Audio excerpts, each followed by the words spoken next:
Buenos días, queridas iglesias, el Señor les bendiga. Les habla Juan Zúñiga. Quiero que sepan que en este día especial están en nuestros corazones. Estamos siempre orando por vosotros y esperando que la gracia de Dios os cubra y os bendiga. El día de hoy es una fecha crucial en el calendario de la fe cristiana. Hoy día celebramos la resurrección de nuestro Señor Jesucristo. Un hecho vital, un hecho trascendente en nuestras vidas. Y para esto vamos a orar y vamos a pedirle al Señor que nos hable a través de su palabra. Oremos. Padre Santo, muchas gracias porque tú eres bueno, Señor, y tu misericordia es para siempre. Queremos pedirte que ahora tú nos hables, Señor, toques nuestros corazones. Gracias, amado Padre Celestial. Oramos a ti en el nombre de Jesús. Amén. En la primera carta a la iglesia de Corinto, el apóstol Pablo, en los últimos versículos, particularmente en el capítulo 15, nos habla acerca de la resurrección de Cristo. Dice allí en 1 Corintios 15:4 que Jesús fue enterrado y fue levantado al tercer día de entre los muertos. Dice más adelante que lo vio Pedro, luego lo vieron más de 500 testigos, que también lo vio Santiago. Y Pablo dice, y finalmente lo vi yo también, como si fuera un abortivo. Lo vi porque simplemente la gracia de Dios se derramó para mí, porque yo me considero el más pequeño de todos los apóstoles. Y todo lo que ha alcanzado ha sido por la gracia de Dios. Quiero que hoy día nos enfoquemos en primer lugar en esta parte. ¿Qué nos enseña la resurrección de Cristo? En ese mundo antiguo, en el mundo griego, en el mundo hebreo, habían diferentes concepciones acerca de la vida después de la muerte. Los hebreos pensaban que tanto justos como injustos se iban a un lugar llamado el Seol. Y en ese lugar, un lugar tenebroso, lúgubre, pasaban la eternidad, pero no sabían nada más acerca de ese lugar llamado Seol. Los griegos pensaban que después de la muerte el alma pasaba a un estado de inmortalidad, que el cuerpo era una especie de prisión, de cárcel del alma, pero cuando venía la muerte entonces el alma por fin se liberaba del cuerpo y pasaba a un estado de inmortalidad. Este trasfondo, digamos, filosófico, por supuesto se encontraba también en algunos miembros de la primera iglesia y también aquí en la iglesia en Corinto. Habían personas de trasfondo griego que no creían que hubiese resurrección, aunque sí inmortalidad del alma. Y por supuesto los judíos, ya dije, no tenían muy claro lo que era la vida después de la muerte. Y por eso que había una especie de conflicto interior y había algunos que insistían en que Jesús no había resucitado corporalmente, sino que lo había hecho solamente de manera espiritual. Y entonces el apóstol Pablo tiene que escribir toda esta epístola para enseñar acerca de la resurrección de Cristo y empieza dando o citando hechos muy concretos. Él dice, Jesucristo murió y se levantó de entre los muertos. Y lo vimos, no de forma espiritual, sino de manera corporal. Resurrección es una manifestación corporal, no espiritual. Él se levantó de entre los muertos. Y dice el apóstol Pablo que hay muchos testigos que le vieron a Jesús, más de 500 testigos. Pero cita tres nombres propios muy importantes que señalar. Dice que en primer lugar le vio Pedro, luego le vio Santiago y luego lo vio él mismo. Y esto nos lleva a un primer punto importante. Esto es, que en la resurrección de Jesucristo encontramos un principio fundamental. Esto es, que la gracia de Dios es más grande que nuestros pecados. La gracia de Dios es más grande que nuestros pecados. En efecto, ya todos sabemos cómo Pedro había negado al Señor y le había fallado. Ya todos sabemos cómo Pedro terminó con el corazón roto, el corazón destrozado por lo que hizo y lloró desconsoladamente. Cuando Jesucristo resucita de entre los muertos, el testimonio en los evangelios es que Él anuncia que se comunique, se avise a los discípulos que Él había resucitado. Pero allí encontramos en estos testimonios que cita de manera particular a Pedro. Dice, avisadle a los discípulos y a Pedro que he resucitado. ¿Qué quiere decir esto?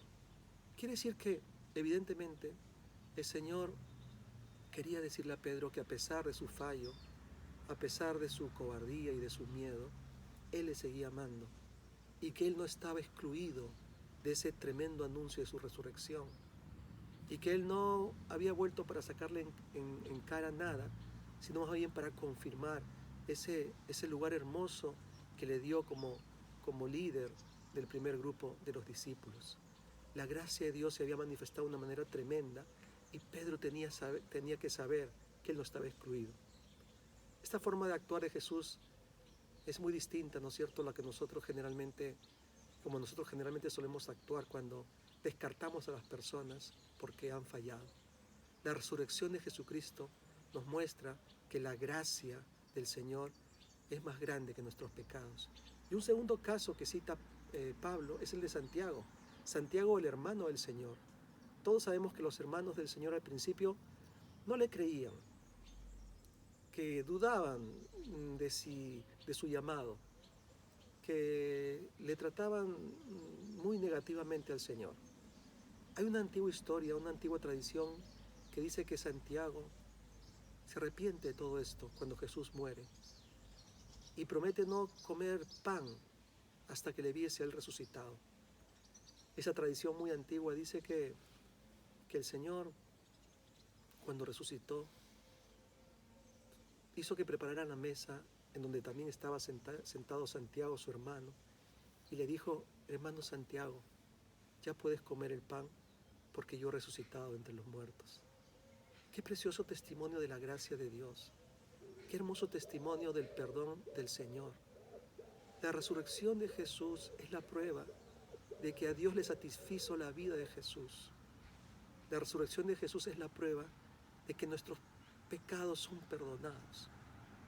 El tercer testimonio en este mismo punto es el de propio Pablo. Pablo fue un terrible perseguidor de la iglesia. Fue cruel, fue sanguinario. Por eso dice Pablo, yo también estoy en esa fila de personas a quienes el Señor se les presentó, pero yo soy el último por todo esto que hice. Y sin embargo, aunque yo no lo merecía, el Señor ha derramado tanta gracia sobre mí, que no solamente me ha salvado, sino que ha hecho que tenga unos resultados impresionantes en la obra. A mí, que soy el más pequeño de todos los apóstoles. Es gracia sobre gracia, amor sobre amor. Esto quiere decir que hoy la persona más recalcitrante, que rechaza más la palabra y el evangelio, la que se opone más a las palabras del Señor Jesucristo, por la gracia de Dios puede convertirse en un testimonio vívido, profundo y real de lo que es la transformación y el perdón de los pecados. Y todo esto lo encontramos en la resurrección. También Pablo le vio resucitado de entre los muertos. Y finalmente, en segundo lugar, lo que encontramos es que la resurrección de entre los muertos nos da esperanzas, nos da muchas esperanzas. El propio Pablo, ahí en 1 Corintios, dice, ¿dónde está, oh muerte, tu victoria? ¿Dónde está tu aguijón? ¿Dónde está tu victoria, oh sepulcro? ¿Dónde? Es decir, aquello que ha atemorizado a los hombres durante toda su historia, aquello que denominamos la muerte, aquello que nos hace temblar, no tuvo ningún poder sobre Jesucristo. Temporalmente pareció que le había vencido. Temporalmente pareció que las fuerzas del mal, del odio, del rencor, se habían impuesto a Jesucristo, pero su amor, su gracia y la verdad pudieron más que todas esas fuerzas. Por eso un antiguo himno dice, porque Él vive, yo espero el mañana, porque Él vive ya no hay temor, porque yo sé que el futuro es suyo, la vida vale más y más solo por Él. Así que, aunque hoy estemos viviendo momentos difíciles, la resurrección nos habla acerca de la esperanza. Nos dice que la vida es más fuerte que la muerte. Nos dice que el amor es más fuerte que el odio. Nos dice que la verdad se impone ante la falsedad. A pesar de todo el odio que se desencadenó contra Jesús, a pesar de toda la oposición de sus enemigos, Él se levantó de entre los muertos. Y eso nos da esperanza de que estamos con el Señor, de que podemos salir adelante, de que no bajemos los brazos, de que no desmayemos. Aunque vivamos noches de oscuridad, como ocurrió entre su muerte y su resurrección, aunque vivamos noches de tormentas, de dificultades, Jesucristo se levantó de entre los muertos, la muerte no pudo contra Él. Dijo el apóstol Pedro en los primeros capítulos de los Hechos, en una de sus primeras predicaciones, dijo que era imposible que el sepulcro le retuviera, era imposible. Pudieron haber puesto 1000 piedras ahí en la puerta del sepulcro y nada hubiera evitado que Él se levantara entre los muertos. Así que pongamos nuestra confianza en el Señor, depositemos nuestra esperanza en Él. Y ahora sí, para terminar, en tercer lugar, la resurrección de entre los muertos nos dice que porque Él resucitó, nosotros también resucitaremos.